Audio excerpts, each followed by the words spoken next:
Welcome to డి6. This is professor Vinod Kumar. ఇవాళ 10 ఏళ్ల తర్వాత బీసీల మీద ప్రేమ పుట్టుకొచ్చింది దొరసాని కవితాంకం. ఇవాళ 10 ఏళ్ల తర్వాత బీసీల మీద ఎంత ప్రేమ ఎందుకు పుట్టుకొచ్చిందో నాకు అర్థం కాలేదు. ఎందుకంటే బీసీలకి ఏమాత్రము న్యాయం చేసిన చరిత్ర ఇవాళ వాళ్ళకి లేదు, బీఆర్ఎస్కి లేదు. బీఆర్ఎస్కు నిజంగానే ప్రేమ ఉండి ఉంటే అయితే గతంలో కాంగ్రెస్తో పోల్చుకుంటే ఎంపీ సీట్లు కావచ్చు, ఎమ్మెల్యే సీట్లు కావచ్చు, ఈ అవకాశాలు అయితే ఎక్కువనే ఇచ్చింది. అట్లా కార్పొరేషన్ చైర్మన్ పోస్టులు కానీ కావచ్చు, ఇవన్నైతే ఇచ్చింది బీఆర్ఎస్. కానీ నిజంగా బీసీలకు రావాల్సిన వాటా 42% వాటా లోకల్ బాడీ ఎన్నికల్లో రాయలేదు.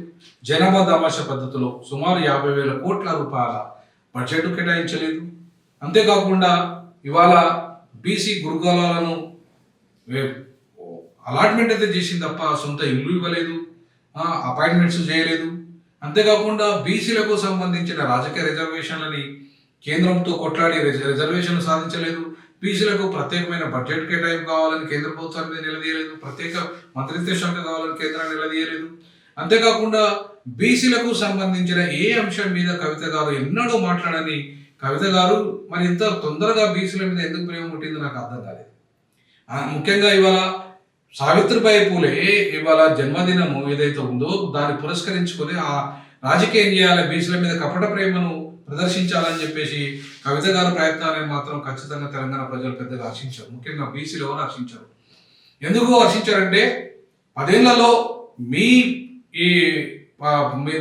నాన్నగారు ఏమి బీసీలకు అంత పెద్దగా చేసిన అభివృద్ధి కంటే కూడా చేసిన అవినీతి ఎక్కువ. వాళ్ళ పేరు మీద గొర్రెల స్కామ్లో వృత్తి కులాలకు చేపల స్కామ్ కానీ, గొర్రెల స్కామ్ కానీ, ఎట్లయితే వృత్తి కులాలకు సంబంధించిన విషయంలో వాళ్ళకి బీసీ బంద్ ఇవ్వడం కానీ, బీసీలకు సంబంధించిన వృత్తిని డెవలప్మెంట్లో స్కిల్ డెవలప్మెంట్ ఇవ్వడం కానీ, ట్రైనింగ్స్ ఇవ్వడం కానీ, వాళ్ళకి బడ్జెట్ ఇవ్వడం కానీ, వాళ్ళకు లోన్స్ ఇవ్వడం కానీ, ఇవేమీ చేయని వాళ్ళ బీఆర్ఎస్ ప్రభుత్వము బీసీల మీద అంతగా ప్రేమ పుట్టిందని చెప్పేసి ఇలా కవితమ్మ గారికి అయితే ముఖ్యంగా లెక్కర్ స్కామ్లో ఎదుర్కొని జైలుకు వేసిన కవిత గారు ఇవాళ బీసీలకు సంబంధించి ఎనలేని ప్రేమ ఆమె పుట్టుకొస్తుంది.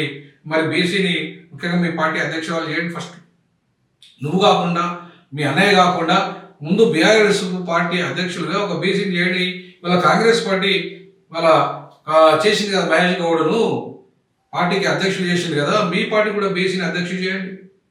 మీ పార్టీ కూడా దళిత ముఖ్యమంత్రి చేస్తానని దగా చేశారు కదా, కనీసం బీసీ ముఖ్యమంత్రి భవిష్యత్తులో బీసీ ముఖ్యమంత్రిని చేస్తానని చెప్పేసి అన్న కనీసం ఒక నిజమైన హామీ ఇవ్వండి. లేదా బీసీ ముఖ్యమంత్రి ఎజెండాను తీసుకొస్తున్న వాళ్ళని ఎవరన్నా మీరు సమర్థించారా? కనీసం బీజేపీ మాట వరుసకైన బీసీ ముఖ్యమంత్రి ఆ మాట అయినా మీరు అన్నారు. చివరికి దళిత ముఖ్యమంత్రిని దగా చేశారు, బీసీ ముఖ్యమంత్రి అనలేదు. నాలాంటి వాళ్ళు బీసీ ముఖ్యమంత్రి కోసం కొట్లాడితే ఎన్నడూ కూడా మీరు సహకరించలేదు. లేదంటే బీసీ సంఘాలన్నీ కూడా వాళ్ళ బీసీ ముఖ్యమంత్రి ఎజెండాతో ముందుకు పోతే సహకరించలేదు. కులగణన చేయలేదు మీరు. ఇవాళ కులగణన చేస్తున్న కాంగ్రెస్ పార్టీకి సహకరించడం లేదు. ఇలా కులగణన వల్ల మేలు జరుగుతుంది కదా, ఒక రాజకీయ డ్రామాగా మిగలద్దు కదా. కులగణన అనేది మిగలకుండా ఉండాలంటే ఇవాళ 98% కులగణన అయిపోయిందని చెప్పేసి ముఖ్యమంత్రి చెప్తున్నారు. మరి దానికి మీరు సహకరించారా? జనగణనతో పాటు కులగణన కావాలని చెప్పేసి డిమాండ్ ప్రధానంగా మీరు లేవనెత్తారా? మరి ఇవన్నీ కూడా చేయకుండా మీరు కేవలము రాజకీయ డ్రామాలు ఆడినంత మాత్రాన రాజకీయ 3వ తారీఖు ఇవాళ బీసీల మీద ఎంతో ఎనలేని ప్రేమ ఉన్నట్టుగా మీరు రాజకీయ డ్రామాలు ఆడినంత మాత్రాన కవిత గారు ఏమైనా ప్రయోజనం ఉందా అంటున్నా. ఈ కపట ప్రేమలు బీసీల మీద ఎంతకాలము కురిపిస్తారు? గతంలో కాంగ్రెస్ పార్టీ అదే పని చేసింది, ఇప్పుడు కొంత రియలైజ్ అయింది. మీరు 10 ఏళ్ళు అధికారంలో ఉండి కూడా కపట ప్రేమ నటించలేదు తప్ప నిజమైన ప్రేమ బీసీల మీద నటించలేదు. ఇప్పుడు అధికారం కోల్పోగానే బీసీల మీద ప్రేమ పుట్టుకొచ్చినట్టుగా పొంగినట్టుగా ఇవాళ మీరు నటిస్తున్నారు. కవిత గారు మీ నటనను మొత్తం ఆస్కార్ అవార్డు ఇవ్వడానికి కూడా మీరు అర్హులుగా ఆ రకంగా ఉంది మీ నటన. కాబట్టి ఇవాళ మీరు ఇంత నటిస్తున్నా కూడా మీకు అధికారం కల్లా. ఎందుకు కల్లా అంటే మీరు చేసిన ఆర్థిక విధ్వంసము, చాలా దుర్మార్గమైన ఆర్థిక విధ్వంసము, అవినీతి అనేది రానున్న రోజుల్లో పూర్తి స్థాయిలో బయటపడే అవకాశాలు ఉన్నాయి. నువ్వు కొన్ని వేల కోట్ల రూపాయలు సంపాదించుకో, కిరాయింట్లో ఉన్నదానేవి ఇవాళ వేల కోట్ల రూపాయలు సంపాదించి అధికారాన్ని అడ్డం పెట్టుకొని వేల కోట్లు సంపాదించి బుర్జ్ ఖలీఫాలో ఇవాళ నువ్వు ప్లాట్లు కొన్నావంటే ఇవాళ నీ యొక్క డబ్బు ఏ రకంగా ఎదిగింది? లక్షల విలువ చేసే వాచ్ పెడుతున్నావు అంటే, కోట్ల విలువ చేసే కార్లు తిరుగుతున్నావు అంటే ఈ డబ్బంతా ఎడికెళ్ళి వచ్చింది కవితమ్మ గారు? మా బీసీలకు ఎందుకు రాలేదు కవితమ్మ గారు? మా బీసీ మహిళలకు ఎందుకు రాలేదు కవితమ్మ గారు? ఏ బీసీలను మీరు కోటీశ్వరులు చేసిన కవితమ్మ గారు? ఏ బీసీ మంత్రివర్గంలో ఉన్న బీసీలకు సరైన స్వేచ్ఛ ఇచ్చారు కవితమ్మ గారు? ఎవరికి మీరు ఏ ఎమ్మెల్యేలకు అపాయింట్మెంట్స్ ఇచ్చారు కవితమ్మ గారు? మీ నాన్న ఎవరికి కనీసం అపాయింట్మెంట్ కూడా ఇవ్వలేదు కదా ఇంతకాలము. మరి అట్లాంటి వాళ్ళు బీసీలకు మీరు ఏం చేశారని ఏం మొహం పెట్టుకొని ఇవాళ బీసీ జపం చేస్తున్నారు కవితమ్మ గారు? కాబట్టి ఇవాళ కవితమ్మ గారి కపట ప్రేమను బీసీలు గమనిస్తున్నారు. బీసీలారా తస్మాత్ జాగ్రత్త, ఈ కవితమ్మ కపట ప్రేమకు మీరు పడిపోతారని నేను అనుకోను. అక్కడ ఎవరైతే ఈ కవితమ్మ గారి కపట ప్రేమను సపోర్ట్ చేస్తున్న బీసీ సంఘాలు దళారీ సంఘాలుగా ఉన్నాయో, ఆ దళారీ సంఘాలన్నీ కూడా 10 ఏళ్ళు ఏం చేసినాయో నాకు అర్థం కాదు. 10 ఏళ్ళు ఎందుకు కొట్లాడలేదో నాకు అర్థం కాదు. ఇవాళ ఆ 10 ఏళ్ళు ప్రభుత్వం అధికారంలో ఉన్న వాళ్ళు బీసీలకు చేయాల్సిన సేవ చేయకుండా, బడ్జెట్ ఇవ్వకుండా, ఉద్యోగాలు ఇవ్వకుండా, గురుకులాల శాతాన్ని పెంచకుండా, రాజకీయ రిజర్వేషన్ గురించి ప్రయత్నం చేయకుండా, అట్లా బీసీలకు సంబంధించి ఇవాళ కనీసం సరైన ప్రాధాన్యత ఇవ్వకుండా, సరైన ఆత్మగౌరవం ఇవ్వకుండా ఇవాళ 10 ఏళ్ళు దుర్మార్గంగా బీసీలను అణిచివేసిన చరిత్ర ఇవాళ ఉన్న బీఆర్ఎస్ పార్టీ కపట ప్రేమతో ఇవాళ కవితమ్మ రూపంలో వచ్చినంత మాత్రాన ప్రజలు గమనిస్తున్నారు. తప్పకుండా కపట ప్రేమ, బీసీల పట్ల కపట ప్రేమ ప్రదర్శిస్తున్న కవితమ్మ గారు పట్ల జాగ్రత్తగా వహించాల్సిందిగా ఇలా బీసీ సమాజాన్ని కోరుకుంటున్నా.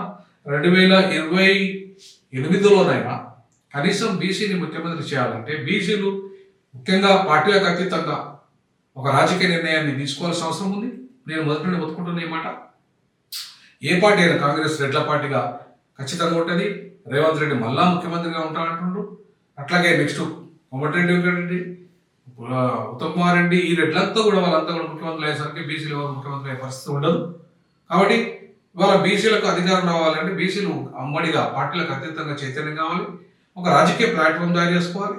ఆ ప్లాట్ఫామ్కు బీసీలు కుల సంఘాలకు అతీతంగా బీసీ అనే ఒకే ఒక నినాదం వాళ్ళ బయలుదేరేసి వాళ్ళంతా కూడా ఎస్సీ ఎస్టీలతో కలిసి రాజ్యం తెచ్చుకోవాలి. నేను నా ఫార్ములా ప్రకారము 5 ఏళ్ళు బీసీ అధికారంకి వస్తే ఫస్ట్ ముఖ్యమంత్రి బీసీ కావాలి, మొదటి సంవత్సరం, 2వ సంవత్సరం ఎస్సీ, 3వ సంవత్సరం ఎస్టీ, 4వ సంవత్సరం మైనార్టీ, 5వ సంవత్సరం మహిళ. ఇట్లా 5 సంవత్సరాలలో 5 అంటే 5 వర్గాలకు ముఖ్యమంత్రి అయ్యే అవకాశం ఇచ్చి, అలాగే ఉచిత ఏదైతే నాణ్యమైన విద్య, ఉచిత నాణ్యమైన వైద్యము, ఉచిత ఉపాధి ఉద్యోగ అవకాశం, అలాగే ఉచిత న్యాయం, ఇవి అత్యంత కీలకమైన పంచశీలాలు. ఈ పంచసూత్రాలు, పంచరత్నాలు అనేది చాలా కీలకమైన నిర్ణయంగా రేపు రానున్న రోజుల్లో బీసీ ఉద్యమం భుజానేసుకొని ఈ విరామాలు కానీ, రెడ్లు కానీ, చివరికి బీసీ జన్మేసుకున్న బీజేపీ కానీ మేము కూడా బీసీలను ముఖ్యమంత్రి చేయి, సమాజ్వాదీ పార్టీ ఎట్లయితే సొంతగా అధికారంలోకి వచ్చిందో, అట్లాగే ములాయం సింగ్ యాదవ్ పార్టీ ఎట్లయితే సొంతంగా అధికారంలోకి వచ్చిందో, అట్లాగే డిఎంకే పార్టీ సొంతగా అధికారంలోకి వచ్చిందో బీసీల నేతృత్వంలో, అట్లాగే ఆ రకంగా బీసీలు వాళ్ళ నాయకత్వంలో మిగతా ప్రజలందరినీ కలుపుకొనిపోయి అధికారంలో వచ్చేటట్టుగా ఆలోచన చేయాలి. అంతేగాని కవితమ్మ మళ్ళా దొర చేతిలో మోసపోయి దొరసాని చేతిలో పడి ఇవాళ మోసపోవద్దని చెప్పేసి బీసీలను కోరుకుంటున్నా. బీసీలను తస్మాత్ జాగ్రత్త. ఇవాళ మన ఛానల్, వాళ్ళ బహుజనుల ఛానల్, దీన్ని ఆదరిద్దాం, షేర్ చేద్దాం, సహకరిద్దాం, అట్లాగే కామెంట్ చేద్దాం. జై పూలే, జై భీమ్, జై సావిత్రిబాయి పూలే, జై సావిత్రిబాయి పూలే, జై బీసీ.